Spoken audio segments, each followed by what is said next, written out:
Hello everyone, welcome back to my YouTube channel Excel learning. तो एक बार फिर से इस ज्ञान के भंडार में आप सभी का स्वागत है। दोस्तों, आज हम आपको बताने जा रहे हैं इफ़ का फार्मूला एक्सेल में कब और कहाँ लगाना है।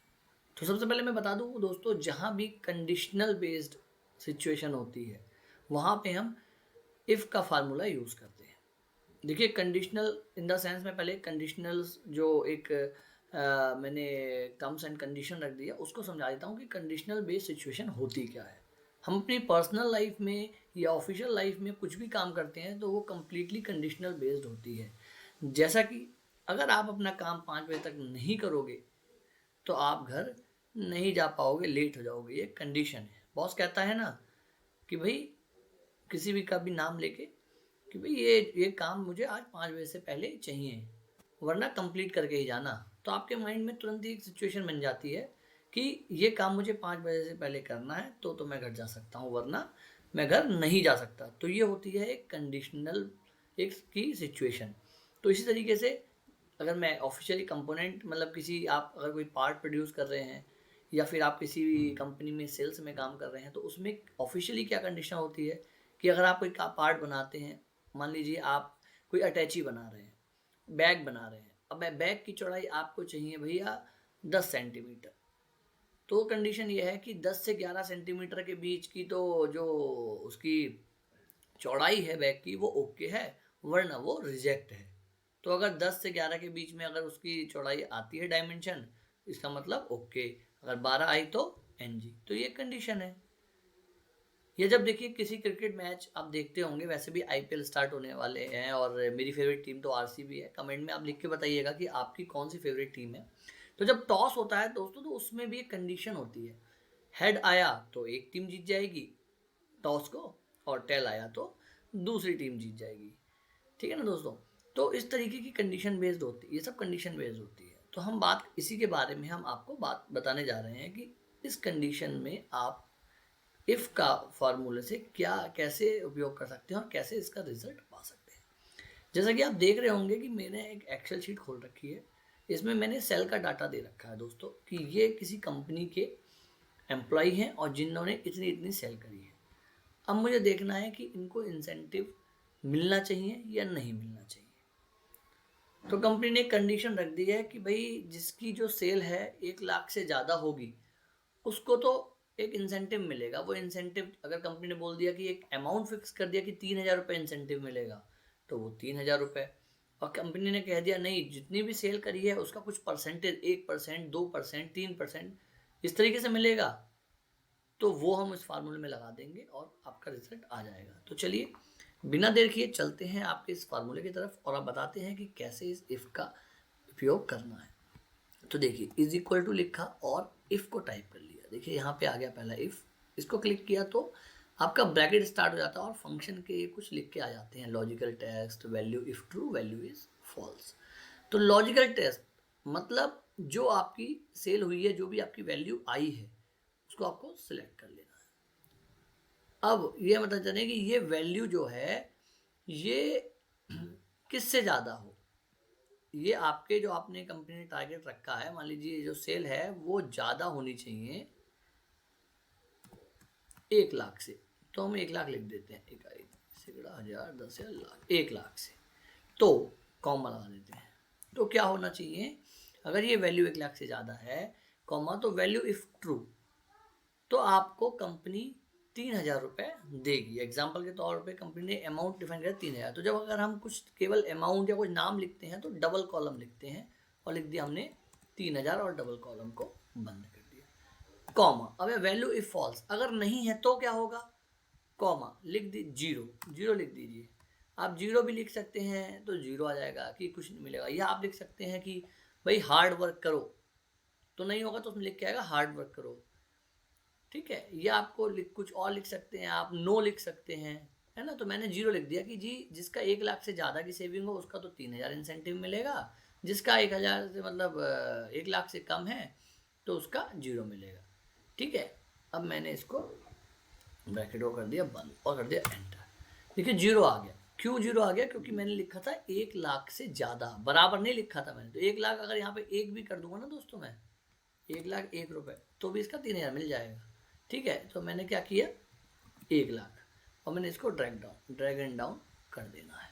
तो जिसका भी 1,00,000 से ज़्यादा था उनका 3,000 रुपये आ गया। ये तो हो गई एक तरकीब इफ फॉर्मूले की। आप यहाँ पे दोस्तों क्या कर सकते हैं, इस फार्मूले में इज इक्वल टू और बराबर में ग्रेटर देन और इज इक्वल टू भी लगा सकते हैं साथ में। देखिए दोनों, तो क्या होगा मैं यहाँ पे दिखा देता हूँ आपको एक बार जूम में। देखिए greater than is equal to, तो क्या होगा 1,00,000 वाले का भी, और इसको कि जिसकी 1,00,000 भी है उसको भी मिलेगा, मतलब बराबर और बड़ा। तो कंडीशन आपकी होगी, आप छोटा बड़ा, ठीक है, कुछ भी कंडीशन आप इसमें लगा सकते हैं। तो इससे आपका इंसेंटिव पता चल जाएगा। अच्छा, अगर आप चाहते हैं 0 लिख के ना आए, कुछ वैसा लिख के आएगी। अगर मान लीजिए मैं इसको एक बार डिलीट कर देता हूँ। अब मैं चाहता हूँ कि एक अमाउंट फिक्स नहीं है कंपनी में, एक कह दिया कि जितनी भी सेल करोगे उसका 1% या 2% मिलेगा। तो फिर हमें इफ का फार्मूला लगा देना है, ब्रैकेट को स्टार्ट करना है। इससे क्या होना चाहिए, ये वैल्यू बड़ी होनी चाहिए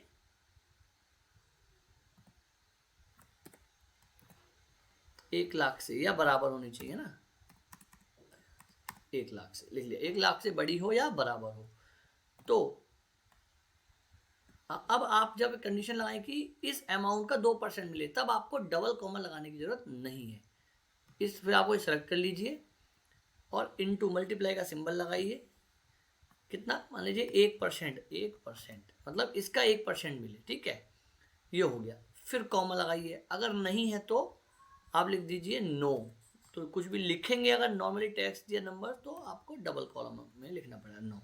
ब्रैकेट को बंद कर दिया मैंने, एंटर कर दिया। तो देखिए दोस्तों, और इसको ड्रैग एंड डाउन कर देता हूँ। तो क्या हुआ, जिनका नहीं है उनका तो आ गया नो, जिनकी 1,00,000 से कम सेल हुई है उनका आ गया नो, जैसे 80,000, 60,000, ये देखिए 99,156। और जिसका 1,00,000 या उससे बड़ा है उसका वो 1% कैलकुलेट, 1,00,000 का 1%, 1,000, 1,11,000 का 1,110, 1,20,000 का 1,200। इस तरीके से ये लग के आ गया दोस्तों। देखिए ये आप किसी अपनी कंपनी में उसमें भी कर सकते हैं कि डायमेंशंस में। चलिए अगला बताते हैं आपको। ये तो हो गया एक बेसिक इफ का फॉर्मूला।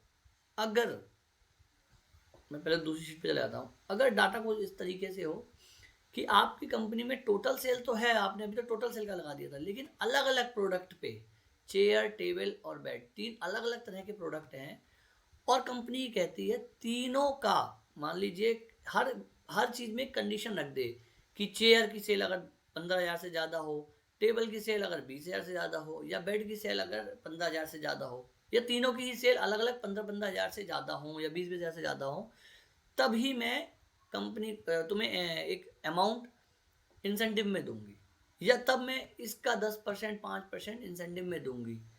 समझ लो, या एक अमाउंट फिक्स कर दे या परसेंटेज फिक्स कर दे, जैसा कि मैंने पिछले अभी वीडियोस में बता रहा हूँ आपको। तो आप क्या करेंगे, देखिए आपने बचपन में जब हम पढ़ते थे, बचपन के अभी भी बचपन ही है अपना, तो कि एंड और ये 2 रूल होते थे कि मतलब अगर एंड का जस्ट अपोजिट होता था और। तो इसी में भी सेम रूल लगना है कि एंड मतलब कि अगर आप किसी एग्जाम में गए, जैसे मैं यहाँ एक एग्जाम्पल लिख देता हूँ, आप किसी एग्जाम देने गए तो आपके 3 एग्जाम हुए, एग्जाम 1, यहाँ लिख देता हूँ 1, एग्जाम 2 और एग्जाम 3। ठीक है दोस्तों, अब मैं कहूँ आपको कि आपको तीनों एग्जाम निकालने हैं, तभी आप इस कॉलेज के लिए या इस स्कूल के लिए क्वालिफाई होंगे। तो मतलब आपको एग्जाम 1 भी निकालना है, एग्जाम 2 भी निकालना है, एग्जाम 3 भी पास करना है। अगर आप किसी भी एक एग्जाम में फेल हो गए तो आपको एडमिशन नहीं मिलेगा। ठीक है ना, ये हो गया एंड।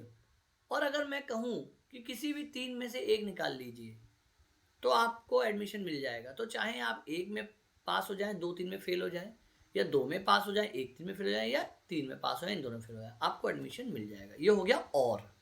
ठीक है ना, तो ये मैंने डिफाइन कर दिया एंड और में क्या फ़र्क है। तो ये सेम जो फॉर्मूला है यहाँ भी यूज़ होता है इस कंडीशन में। अगर कंपनी कहती है कि जो भी एम्प्लॉय तीनों में 20,000 रुपये से ज़्यादा की सेल करेगा, मैं उसको ही इंसेंटिव दूंगी, जो भी दूँ इंसेंटिव, चाहे परसेंटेज में चाहे टोटल में, वो एक मतलब मान के चलिए कुछ भी, लेकिन तीनों का ही 20,000 से ज़्यादा हो, तो उसमें आपको इफ के साथ एंड का फॉर्मूला लगाना है। तो देखिए बताते हैं आपको।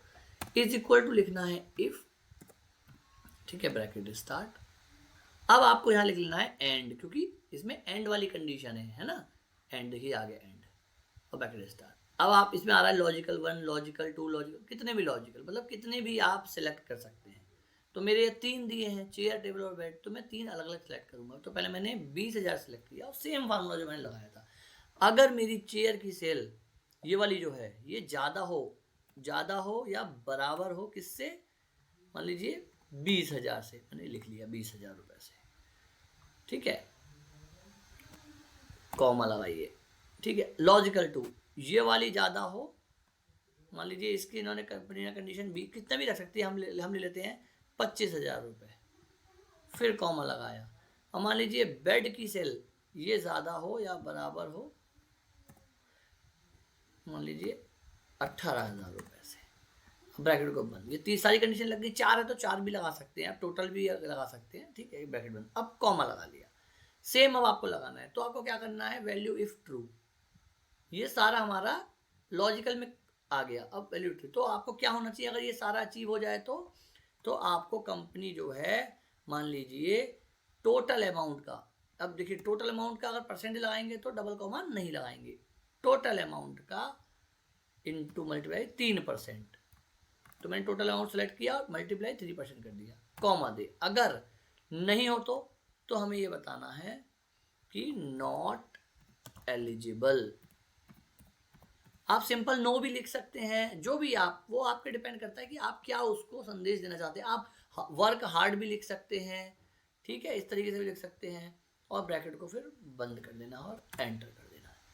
तो देखिए दोस्तों ये नॉट एलिजिबल आ गया, मतलब जो मैंने कंडीशंस रखी थी कि इसमें चेयर उसकी सेल 20,000 जाना चाहिए तो 20,000 से ज़्यादा है, टेबल की रखी थी हमने कितनी 25,000 ज़्यादा हो, ये भी ज़्यादा है, लेकिन बेड 18,000 ज़्यादा रखा था तो ये 16,000 है। अगर मैं यहाँ पे देखिए 18,000 लिख देता हूँ तो मेरा टोटल अमाउंट का 3% मैंने लिखा था, ये अमाउंट आ गया। बट यहाँ पे क्या था 16,000, तो ये नहीं आया। अब इसको ड्रैग एंड डाउन कर देते हैं और देखते हैं कितने लोग एलिजिबल हैं, कितने रुपए के।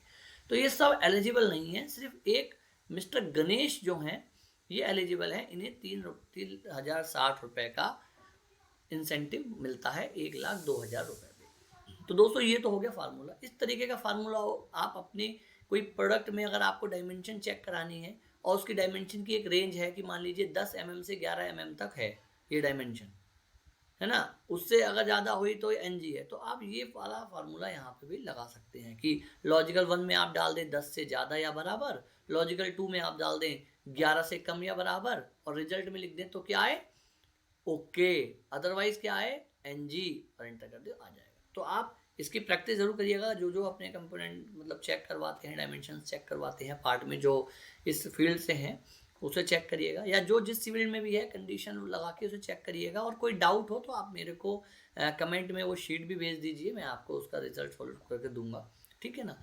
तो ये हो गया एंड का फार्मूला। अब मैं इसको डिलीट कर देता हूँ। मैंने बताया था और का फार्मूला सेम, अगर कंपनी कहे भैया चेयर, टेबल या बेड में से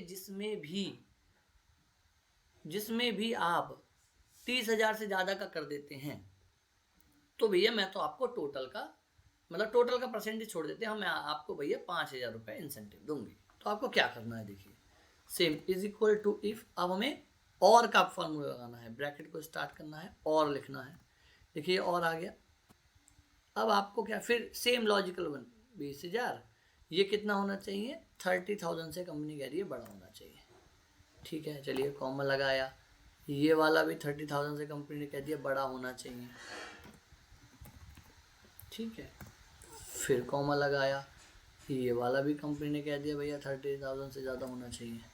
मतलब कंपनी सीधे बोल दिया कोई भी एक आप प्रोडक्ट की सेल 30,000 से ज़्यादा कर दोगे, ब्रैकेट को बंद कर दिया। तो मैं टोटल अमाउंट का आपको, तो मैं क्या करूँगी टोटल अमाउंट का नहीं परसेंटेज नहीं, इस बार हम जो हैं टोटल अमाउंट नहीं, मैं 5,000 रुपये दूंगी इंसेंटिव, कोई परसेंटेज नहीं। तो अगर आपको अमाउंट लिखना है, फार्मूला नहीं लगाना कोई भी, तो डबल कॉमले में मैं लिख दिया 5,000, कॉमा को बंद कर दिया, कॉमा। अगर आप अब लिख दिया कि अगर नहीं है तो नो, सीधे डबल कॉमा नो, कॉमा बंद और ब्रैकेट को बंद कर दिया, एंटर कर दिया।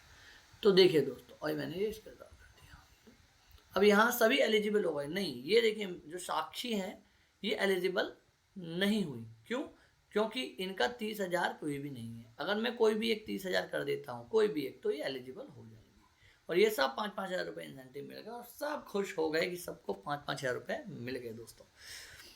तो दोस्तों आपने देखा कि मैंने कितने अच्छी तरीके से इस वीडियोस को आराम से समझाया और मैं उम्मीद करता हूँ कि आपको ये प्रॉपर समझ में आया होगा। ये कहाँ कहाँ यूज़ हो सकता है वो मैं आपको बताता हूँ। अगर आप किसी कॉलेज में अध्यापक लग इस तरीके से हैं और आप बताना चाहते हैं स्टूडेंट को पास या फेल, तो भी आप कंडीशनल फॉर्मेटिंग का यूज़ कर सकते हैं दोस्तों। आप वहाँ मेंशन कर सकते हैं कंडीशन कि अगर 33 नंबर से कम हो तो भैया फेल, वरना फॉल्स में रिजल्ट पास। तो जो भी नंबर डालेगा 34-35 उसमें ये फॉर्मूला यूज़ हो सकता है। अगर आप वोटिंग वाले उसमें देख सकते हैं कि जो 18 से कम हो वो एलिजिबल, नो एलिजिबल, और जो हो वो एलिजिबल आए, तो उसमें भी यूज़ कर सकते हैं। कंपनी का मैंने आपको बता ही दिया। ब्लड रिपोर्ट में अगर आप किसी लैब में काम कर रहे हैं और आपको उस रिपोर्ट में बनाना है, तो आप हीमोग्लोबिन जैसे मान लीजिए आदमी का 13 से 17 और लड़कियों का 11 से 15 होता है, ये अलग अलग रेंज है, ये मतलब डॉक्टर के हिसाब से, मैं तो खैर डॉक्टर नहीं हूँ, मैं तो रिपोर्ट देखा तो मैंने आपको बता दिया। तो उसमें भी ये फार्मूला एप्लीकेबल हो सकता है। तो इट्स कम्प्लीटली डिपेंड कि आप किस कंपनी में, किस मतलब इंडस्ट्री में या मेडिकल में, किस फील्ड में आप काम कर रहे हैं, उसमें ये रिलेटेड होता है दोस्तों। अगर आपको वीडियो अच्छी लगी हो तो वीडियो को लाइक करना, शेयर करना दोस्तों अपने कलीग्स के संग या ऑफिस में काम करने वाले लड़के या लड़कियों के साथ। और दोस्तों कमेंट करके जरूर बताना कि आपको क्या चीज़ समझ में आई और क्या आपको डाउटफुल अभी भी रह गया है। मैं आपको और वीडियोस के माध्यम से या किसी और चीज़ को पकड़ूंगा, जैसे मैंने अभी सेल्स का डाटा पकड़ा है, फिर मैं किसी और चीज़ का डाटा पकड़ूंगा। आप मुझे कमेंट में करिए सर इस चीज़ का डाटा पकड़ के मेरे को बताइए, मैं ज़रूर आपको बताऊंगा। क्योंकि मेरा न्यू एक्सेल लर्निंग के माध्यम से कॉन्सेप्ट सिर्फ आपको क्लैरिटी के संग समझाना है, जिससे कि आप एक बार में क्लियर हो जाए दोस्तों। तो दोस्तों वीडियो को लाइक करिए और हाँ मेरे चैनल को सब्सक्राइब जरूर करिए दोस्तों, और साथ ही साथ बेल आइकन को दबाना मत भूलिए, जिससे कि मेरी वीडियोस आप तक इमीडिएटली कनेक्ट हो पाएगी। तो चलिए मिलते हैं फिर कल एक और नई वीडियो के संग, तब तक के लिए जय श्री राम दोस्तों, धन्यवाद।